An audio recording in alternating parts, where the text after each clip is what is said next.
I want to tell you about the universe. What it is, how it came to be, what its building blocks are. I want to tell you how the future creates the past, which then creates the future. But first, I want to tell you about crystals. You might be surprised to know that a crystal isn't an expensive piece of glass or a chandelier in some fancy dining room. The word crystal simply means a pattern that is periodic. Look at this checkerboard pattern. See how it continues to spread out infinitely in each direction? That means it's a periodic pattern. So that's a two-dimensional crystal. This is another two-dimensional crystal. And this is another. You can also have three-dimensional crystals. By the way, this 3D glass is called crystal because its atoms are actually arranged in a crystalline pattern.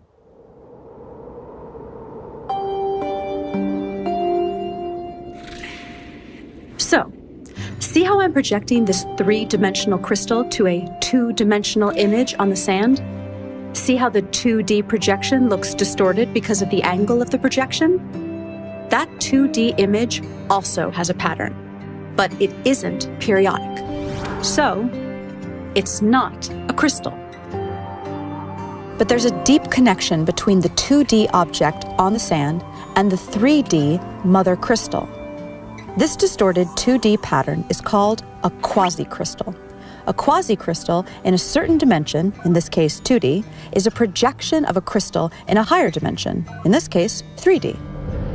A group of physicists in Los Angeles is working on a new physics theory where a particular 8D crystal, yep, that's right, an 8-dimensional crystal, is projected to 4D at a very particular angle, which forms a 4D quasi-crystal. And from this 4D quasi-crystal, they derive a 3D quasi-crystal, which they believe is the fundamental substructure of all of reality. This 3D quasi-crystal has a fundamental building block, a tetrahedron, which is a three-dimensional equilateral triangle. The size of each edge on this shape is the smallest possible length that can exist. This is called the Planck length. It's 10 to the 35 times smaller than a meter. So you know how your TV screen is broken down into building blocks called pixels? A pixel is the smallest possible indivisible unit of the 2D screen. So think of reality as your TV screen, but in 3D. And think of the tetrahedron as a 3D pixel, the smallest possible indivisible unit of reality. The tetrahedra in the quasi-crystal combine with other tetrahedra, using complex mathematical rules, to fill up all of the space in the universe. Each tetrahedron only has a few specific states in which it can exist at any given moment. And because of the rules of how these pixels connect to each other, if one tetrahedron is in a certain state, this dictates the states of many other tetrahedra throughout all of space. But here's the weird thing.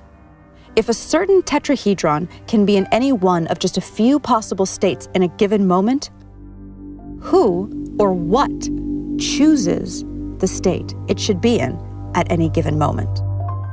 Well, for such a choice to be made, we need to scientifically, mathematically, and logically bring in a new element into physics. And that element is consciousness. If you're not a scientist, you might be surprised to learn that nobody actually knows the exact value of the speed of light. We have a close approximation, but not the exact value. The closest we can get to measuring it has to do with the precision of our machines.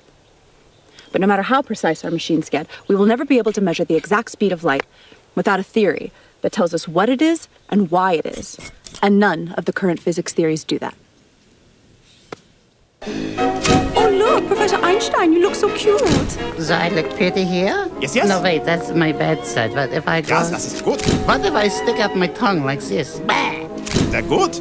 Oh, oh, oh. Our best physics theories, Einstein's theory of relativity and quantum mechanics, both use the speed of light as a starting point.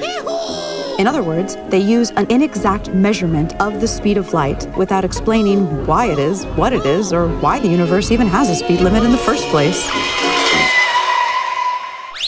We need a new theory. And such a theory is what the physicists and mathematicians of quantum gravity research in Los Angeles are working on. They call it emergence theory, and it will, really for the first time ever, provide an explanation for the speed of light and the other constants, such as Planck's constant and the fine structure constant. Basically, what is needed is a theory of everything, a theory that explains the very fundamental aspects of reality. String theory, which once held a lot of promise for possibly being a successful theory of everything, has not made any successful predictions. And regardless of predictions, the theory itself isn't actually a theory of everything. It's just not, because it can't explain the speed of light or the other constants. Quantum mechanics and general relativity, on the other hand, do make good predictions, but they don't explain the fundamental constants either. Professor Einstein, why does the speed of light have the exact value that it does? Well, to put it plainly, security! So what clues does nature offer us for what a theory of everything should look like? We've identified 7. Information, causality loops, non-determinism, consciousness, pixelation, E8 crystal, and the golden ratio. A growing number of physicists are saying reality is made of information. What does that even mean? Well, information is meaning in the form of symbolism. A language or code provide this kind of information-conveying symbolism. A very different type of symbol is one that represents itself. Geometric symbols can do that. A cube can represent love, if we say it does, or it can represent, really with minimal subjectivity, itself. Could there be a language or code made out of geometry? What type of information would such a language express? Quantum physics theory and classical physics indicate that reality is made of information, and there is no evidence that reality is made of anything other than information. Many physicists agree with this, and many don't.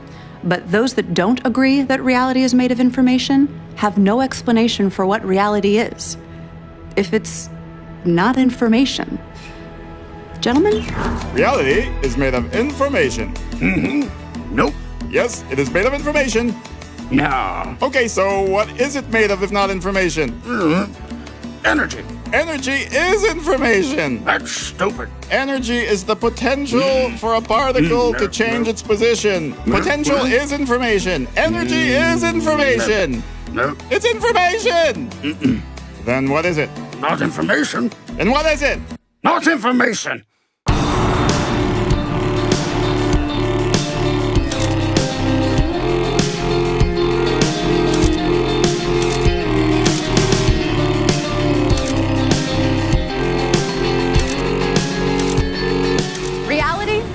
Geometric. A geometric language in the form of geometric symbolism, the type of symbols that represent themselves, might explain how a geometric reality can be made of pure information. Information implies meaning. But what is meaning? Meaning is a comparison. That's what we do. But we do it so fast, we don't realize we're doing it. We look at something and we match it to something from our database. We say, that is a crosswalk. That is a building, not a crosswalk. That is a window, not a building. So meaning is the perception of something relative to something else. So therefore, meaning is subjective and requires choice. Can we get some dramatic music here? Because meaning is subjective, for it to even exist, it needs to be perceived or measured by some form of consciousness. Einstein showed how the past and the future exist simultaneously in one geometric object. So all time exists all the time. Let me say that again. All time exists all the time. I know that sounds kind of weird and unintuitive, but we have to kind of suspend our common sense.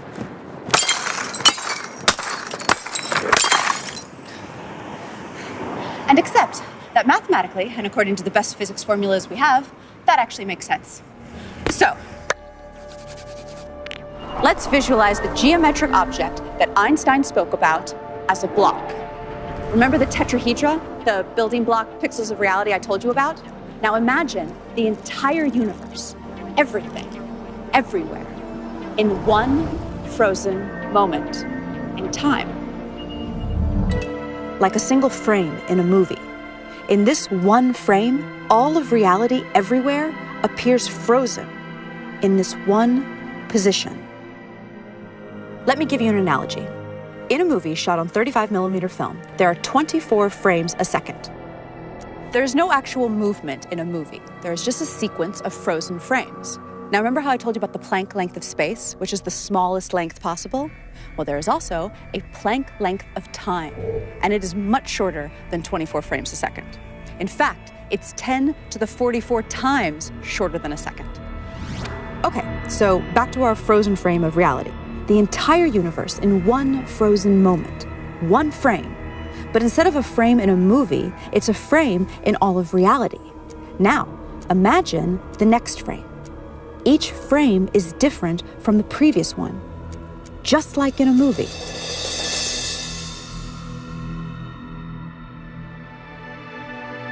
See how all frames exist in Einstein's space-time all at once? Okay, now here's where things get really, really weird. We assume that the past influences the future. That's how we appear to experience reality. But when you look at this block, why would one side be the past and one side be the future? Why go left to right and not right to left? Why can't the future influence the past? Take away the names past and future if that helps you think of this concept. So what if the past influences the future and the future influences the past in an endless feedback loop? So then, the question is, which part of the past is influencing which part of the future and vice versa? And the answer is, all time is affecting all time, all the time. Ay, I need a drink.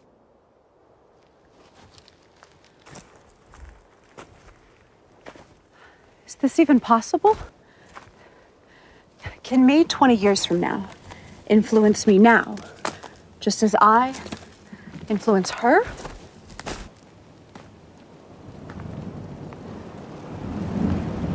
So can me 5 minutes from now influence me 10 minutes ago, just as me 10 minutes ago influences me as a baby, just as me as a baby influences me on my deathbed? This is too weird to even grasp. But everything we know says this is the way it is. Am I stoned? Okay, so if every moment is co-creating every other moment, both forward and backward in time, then reality would be this massive neural network spanning space and time. This type of network would have one even way stranger quality than anything we've talked about so far. It would be its own creator. But the fact that all time exists all the time does not mean that the future is written in stone, and we're some kind of programmed animation or something. That's what they used to believe, though. Years ago, it was popular to believe in the somewhat bummer idea of reality being a deterministic program playing itself out. Light is scattered by electrons and is bounced off electrons. The famous double-slit experiment ruled out determinism. Look it up if you've never heard of it. It's wild and is one of the cornerstones of modern physics. But for now, take my word for it. It ruled out determinism and ushered in a new era of non-determinism, or basically, free will. So, how does free will work? One of the most surprising discoveries of quantum physics is that reality only exists when it is observed. That literally, particles do not exist until they are observed. Famous physicist John Wheeler, he's the guy who came up with the term black hole, says that reality is made of information, which is created by observation. The observation must be made, he says, by something conscious. And Nobel Prize winner Frank Wilczek said that quantum theory is contentious and obscure, and that it will remain that way until someone constructs, within the formalism of quantum mechanics, an observer, a model entity whose states correspond to a recognizable caricature of conscious awareness. An entity, an observer. So Frank Wilczek is basically talking about an entity, not necessarily a human being or an animal, that is capable of generating information by observing and measuring. But what would that conscious entity be? Well, we definitely know that consciousness exists in the universe. I mean, at least in us humans, right? I mean, I'm conscious, you're conscious, he's conscious, I think. I'm conscious. I'm conscious.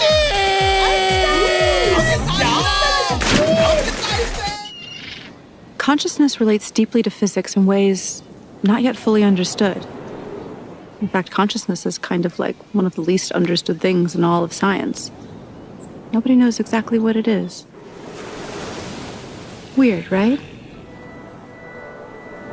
So if reality is pure information, if everything, energy, matter, thought, if it's all information, then it becomes clear that reality deeply ties into consciousness in some way, as if the fundamental stuff of reality is somehow consciousness.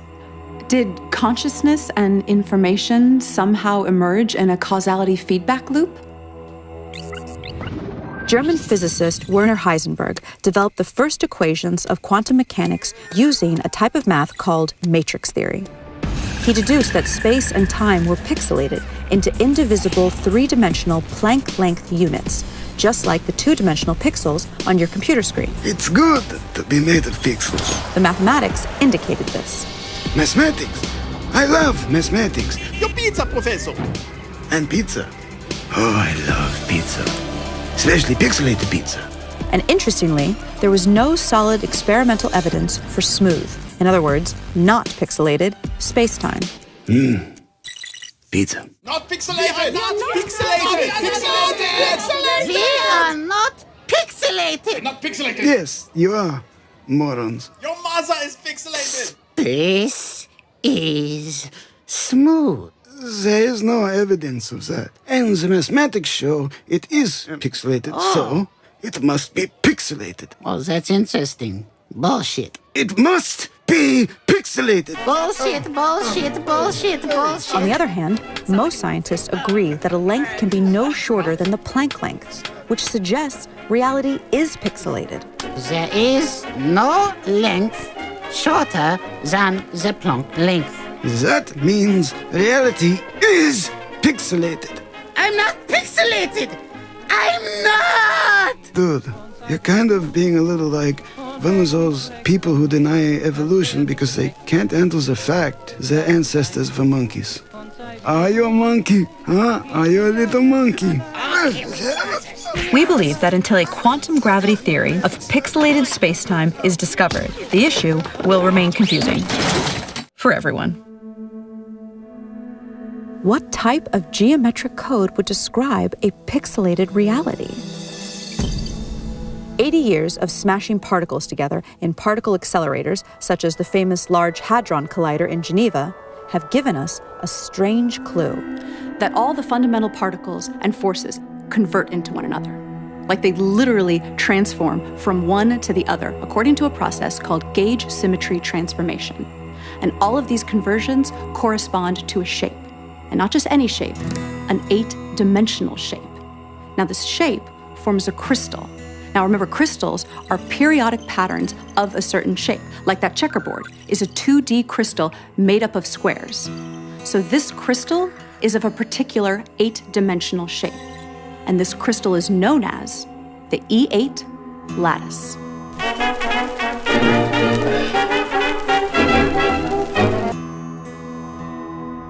To generate that 3D quasicrystal, the substructure at the pixelated fabric of reality, we project this 8D crystal to 4D. And then we convert that to 3D. Now, just like the basic cell shape of the 3D cubic lattice is the cube, the cell shape of the E8 lattice is an 8D shape with 240 vertices. We call it the Gaussian polytope.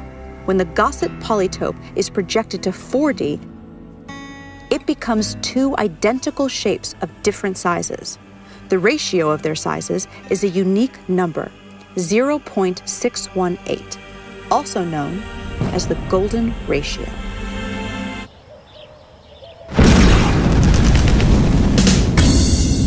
The golden ratio may be the fundamental constant of nature. It is a ratio that is fundamental to circumscribed equilateral triangles, and it's weirdly ubiquitous in the universe, appearing everywhere from the quantum to celestial scales. Ever so interestingly, it appears in black holes. I don't want to fly into a black hole! I wish I never realized your existence!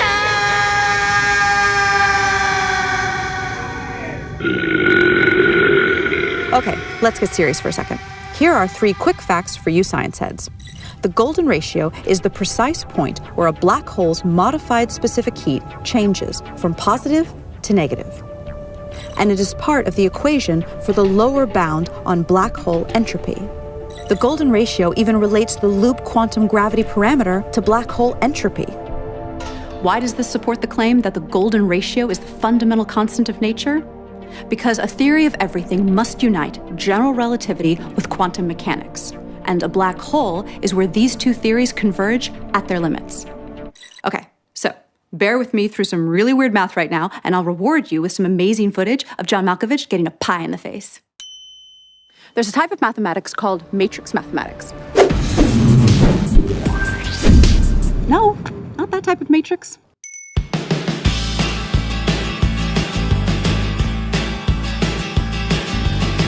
Matrix math is the type of math that quantum physics uses in its formulas. Without getting too technical, this is an example of a matrix. A matrix is just a group of numbers that are arranged in columns and rows. And there's a certain amount of combinations for these numbers inside the matrix. Like if a matrix has 4 numbers inside it, there are 24 different possible combinations for those 4 numbers. Quantum mechanics uses matrices that are binary, so they only contain various combinations of 2 numbers. Each of these combinations of numbers has a value. It's called an eigenvalue. Some eigenvalues are called trivial. These are values like 1, 2, and 0. And some are called non-trivial, and those are all sorts of more complex-looking numbers. So, here's the interesting part. Where's that interesting part? Oh, yes, here.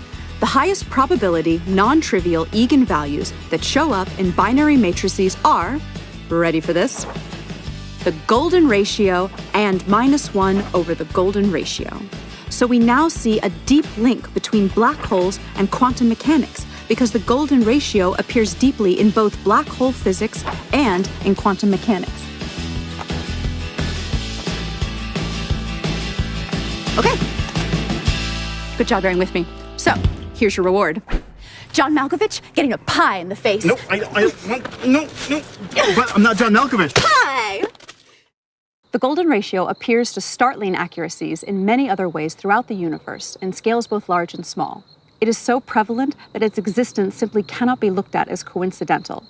In the past, the appearance of this ratio has usually been ignored by scientists because they had no way to explain it. So interest in it was considered the stuff of amateur scientists.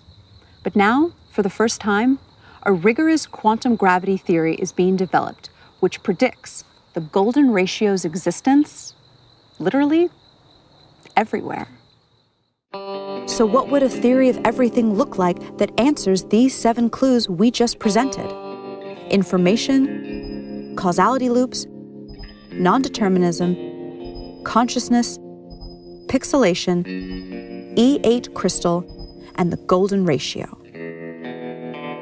So we think reality is a mosaic-like code or language at the smallest scale of reality possible, which is called the Planck length.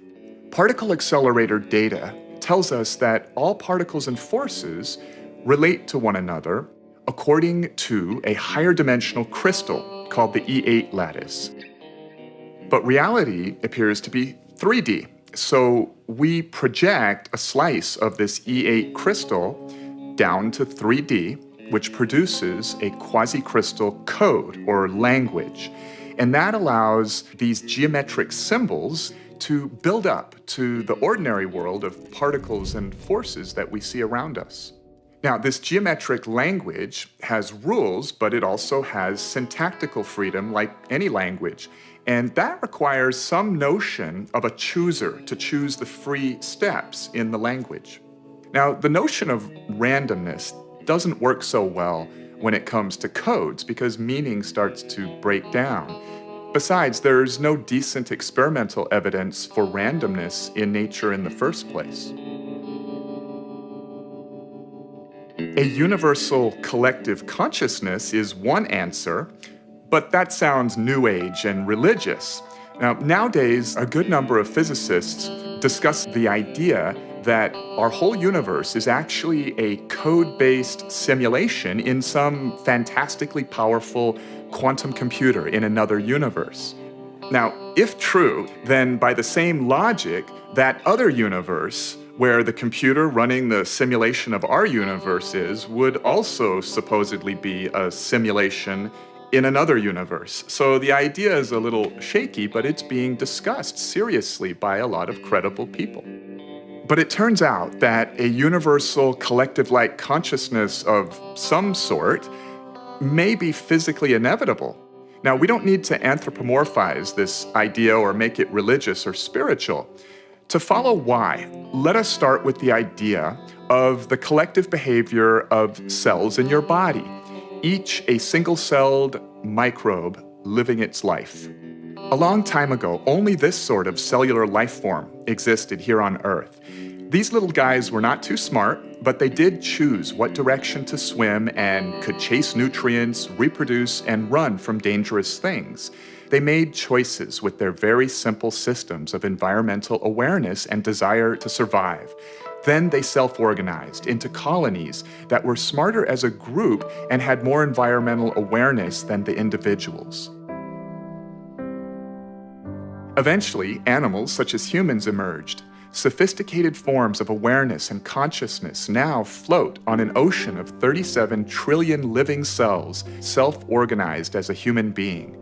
It is specifically the laws of physics that caused electrons and quarks to self-organize into 81 stable atoms, and from there, into human consciousness. And physics places no upper limit on the amount of energy and matter that can self-organize into conscious systems. Physics allows the possibility of all the energy in the universe to eventually convert into a single conscious system that is itself a network of other conscious systems, a massive, technologically based collective consciousness. Given enough time, anything that can happen will eventually happen. By this axiom, this system of universal consciousness has already emerged somewhere in the frames of space-time ahead of us. Because it is possible, it is inevitable. In fact, according to the evidence of retrocausality time loops, that inevitable future is co-creating us right now, just as we are co-creating it. When humanity discovers the theory of everything, it will usher in a new age of prosperity. For example, clean, cheap energy, leading to the eventual elimination of poverty. As a nonprofit, Quantum Gravity Research relies on crowdfunding to support our scientific progress. Even a $5 donation is meaningful and moves this mission forward. To participate in the adventure, visit quantumgravityresearch.org and click on Support Our Work. And please spread the word by sharing and posting this video and follow the journey on Facebook, Twitter, and Instagram. Visit quantumgravityresearch.org to get more information.